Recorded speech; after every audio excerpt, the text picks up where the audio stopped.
All right, we going in, y'all. Grab your notes, grab your pen, grab your pads. Listen to what the brother's saying about the Elon Musk. This is Elon Musk, the Neuralink. It took almost a Let's get it. decade, but Elon Musk's it took almost a decade, but Elon Musk's Neuralink have finally begun implanting their brain-computer interfaces into human subjects. So it seems like a good time to talk about the looming existential risk posed by such devices. The entire future of human life hangs on a 5-word hypothesis uttered by this man in 2018. If he's right, then Neuralink and other brain-computer interfaces have the potential to obliterate human consciousness as we know it. 5 words. Consciousness is not multiplied, it expands. Back in 2018, Neuralink was still very new and very theoretical. Today, we are right at the cusp of the transhumanist age. We are right... And what I just said in the video that I just posted yesterday. I said, isn't this what this is? The transhumanism? So, you know, it's already done. And you TI should already know this, but obviously a lot of y'all still don't get it. Y'all just don't understand because y'all still stuck in that religious paradigm. You can't think outside the box. So when I talk like this, you like, what the one word this guy talking about? I mean, this is ghosts and demons. You know what I'm saying? You know, that's what you think gangstalking is all about. And that's not the case, my friend.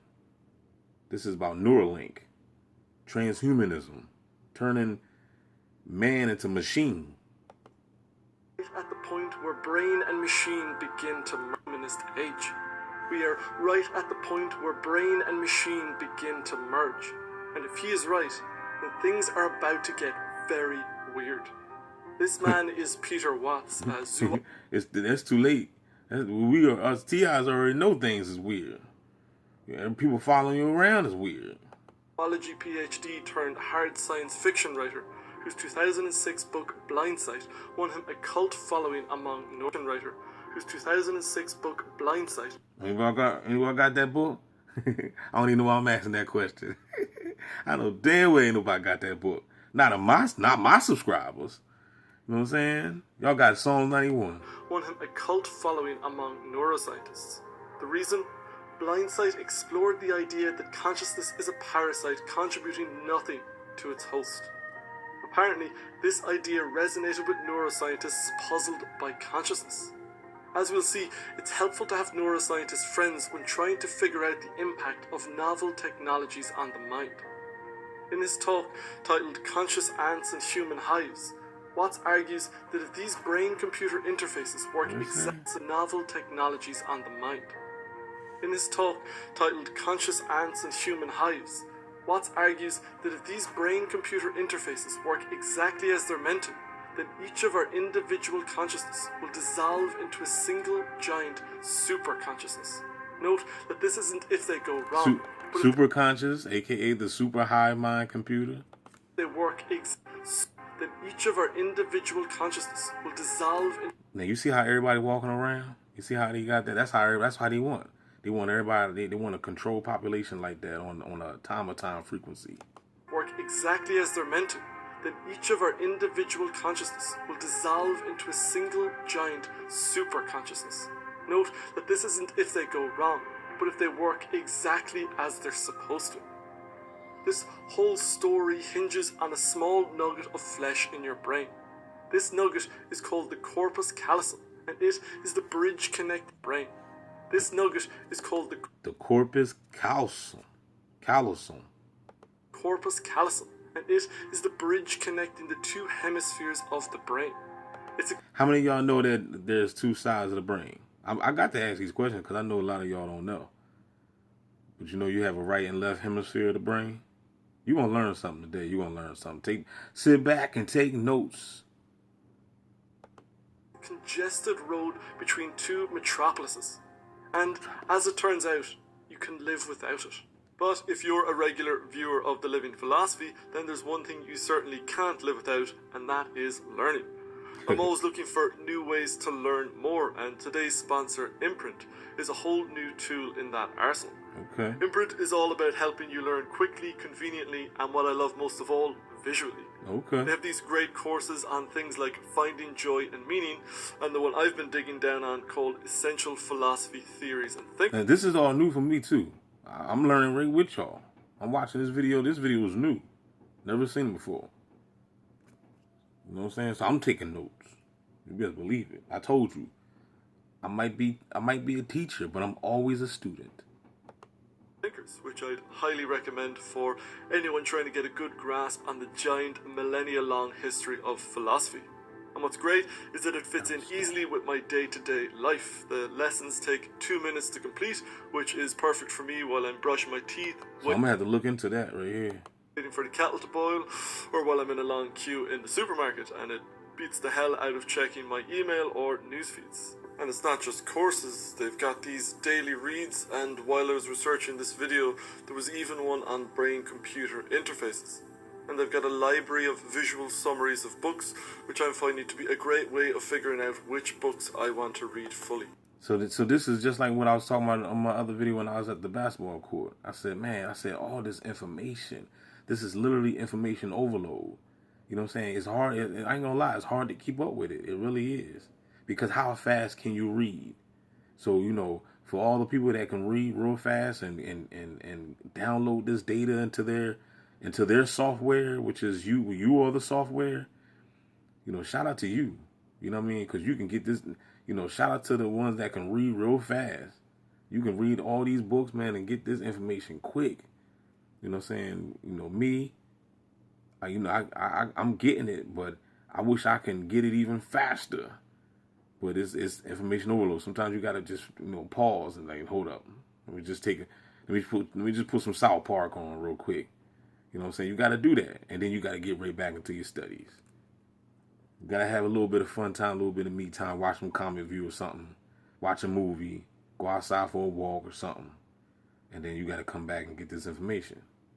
Because this is the only thing that's gonna set you free.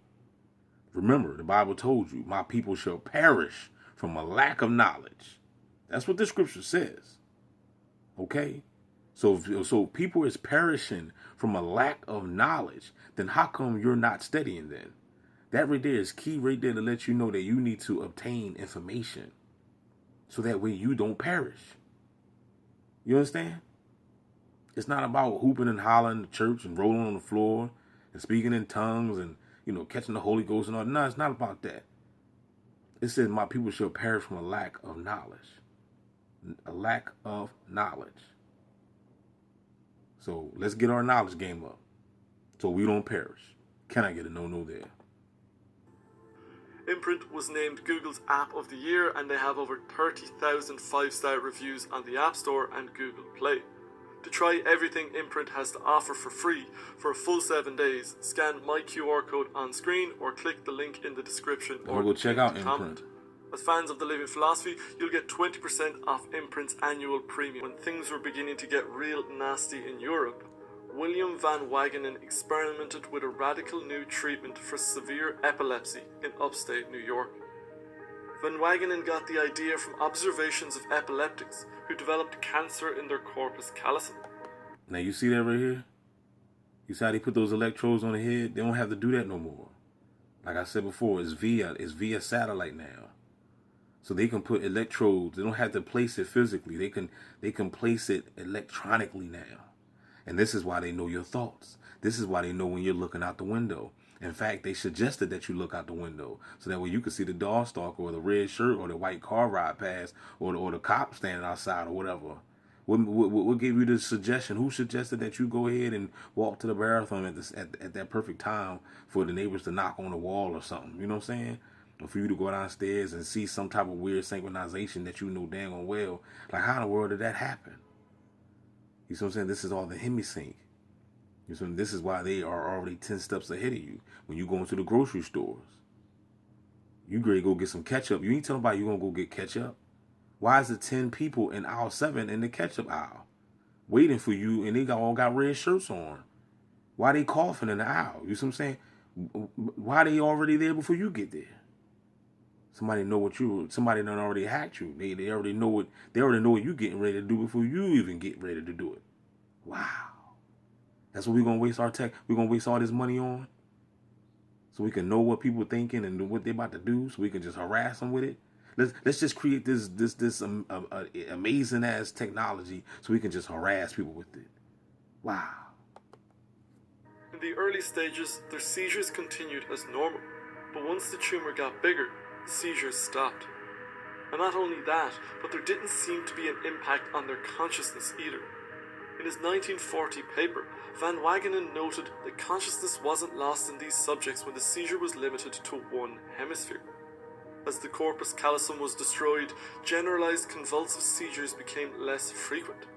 As a rule, consciousness is not lost when the spread of the epileptic wave is not great, or when it is limited to one cerebral cortex. Want to know I took my visit? Van Wagenen undertook a novel procedure on 10 patients between the ages of 10 and 43.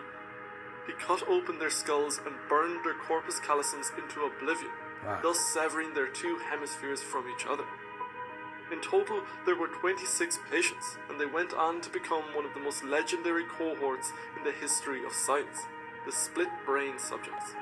I'm gonna stop right there because we're over the 10-minute mark. So what I'm gonna do is it's gonna be a part 2 of it. So I'm gonna continue right where I left off right here at the split brain on the next half. Don't forget to like, share, subscribe. Stay tuned. Get your notes, man, if you want to learn something. Holla back.